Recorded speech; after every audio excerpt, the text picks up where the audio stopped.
And the majority leader of the state Senate said this week that the Good Cause bill probably won't pass in its current form. So we'll see what changes when the bill is amended.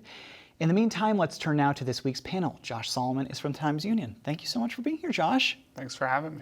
So it was a weird week. There was a lot going on. It started with the New York City mayor coming to Albany to talk about criminal justice for the most part and his funding opportunities. It ended with the Democratic State Convention, which was like a whole thing. We won't talk about it because we covered it on the front end of the show. Let's talk about bail reform. So the New York City mayor came up to talk about criminal justice and public safety. He wants dangerousness added to bail reform, which we've talked about so many times on the show. I won't go through it again. Go back and watch a different episode. So where are the legislative leaders on that, Josh? It seems like they're not budging, but I spoke to Jay Jacobs on the show this week just a few minutes ago. He said that he's hoping the leaders do something about it. So where are they? The Democratic leaders are not budging. They've stayed to their stance. They don't want to give up an inch on it, but also they say they believe in what it's done. They don't want to add a dangerousness standard.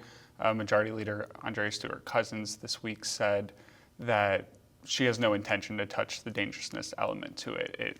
It would add in a racial element that she was looking to avoid when making these changes to the law. So there's a apprehension from actually really doing anything with it, especially ahead of the election. And I think, on last week's show, I had mentioned that I think the New York City mayor needed to come to Albany with a specific proposal of, when we talk about dangerousness, there's another term for it that's called risk assessment tools used in other states.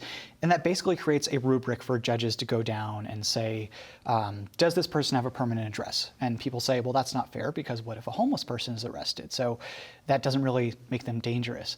So I think that he needed to come up with a proposal. He didn't have anything specific. That being said, do we see any changes on criminal justice in terms of, it doesn't have to be bail reform, it could be discovery? Does it seem like they're going to do anything criminal justice related this year in terms of amending what they've already done? So far, it doesn't seem like they have that interest, but Governor Hochul also kept her cards close to the chest in terms of what she wants to see on this. And, I think that's the biggest wild card at the moment. What will she do? How will she use her bully pulpit to move this conversation forward if there is a desire to kind of placate to some of the concerns? And nonetheless, there are concerns about, as you guys have covered, about crime in the state. Yeah. And this is an issue that's not going away. I won't dwell on it because we had a feature last week or the week before on bail reform, and we could talk about that for a whole hour on the show. So let's go to farm workers now. This is something that we covered in the fall, the future of farms in New York. There's a question right now about whether New York should lower the overtime threshold for farm workers from 60 hours down to 40 hours, like basically every other industry in the state.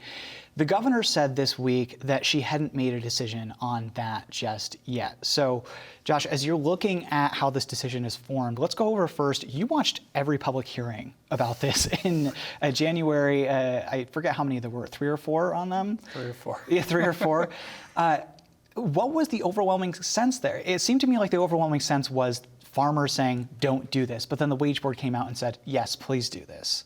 Right. And there were hearings to decide, to get public input on whether or not to lower that threshold to 40 hours. Basically, unions and labor rights groups wanted it to bring it down.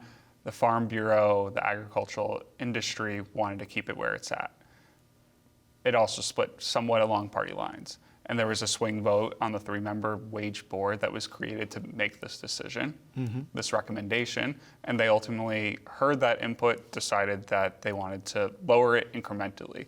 But the incremental part seemed to be their concession to all the farmers. The overwhelming majority of the public comment was, don't lower it. This is going to crush our industry. This is going to crush particularly our smaller businesses.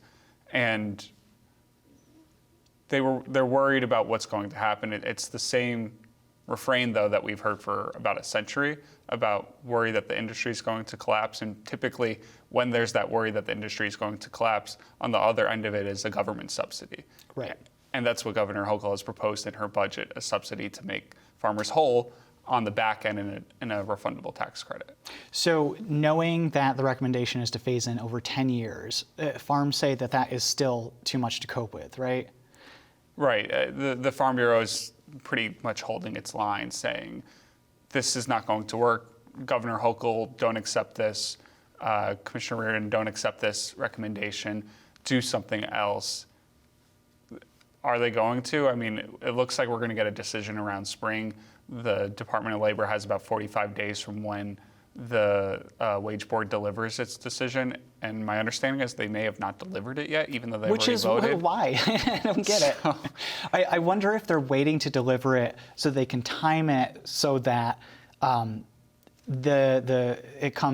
decision comes after the state budget is passed. So then they have the subsidy in place, and they can say, oh, well, we're going to do this, but here's the relief for the farmers. That's exactly what I think. The Farm Bureau has been pretty clear that they said that let's not account for this subsidy because we don't know if it's going to end up in the budget. Let's not make decisions based off of something we don't know. And furthermore, this is a 10-year rollout. The subsidy would really be effective at the back end of it.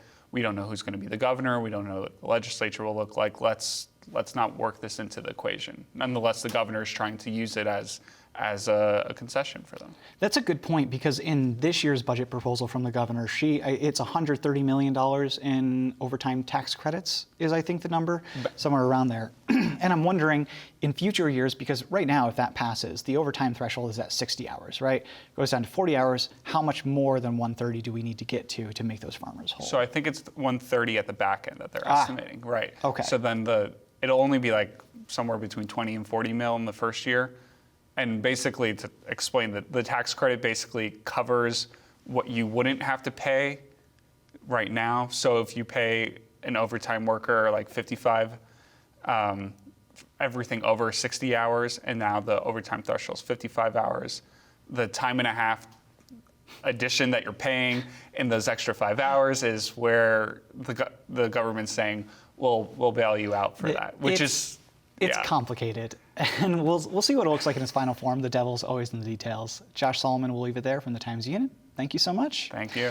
And we will see you here next week. Until then, thanks for watching This Week's New York Now. As always, have a great week and be well.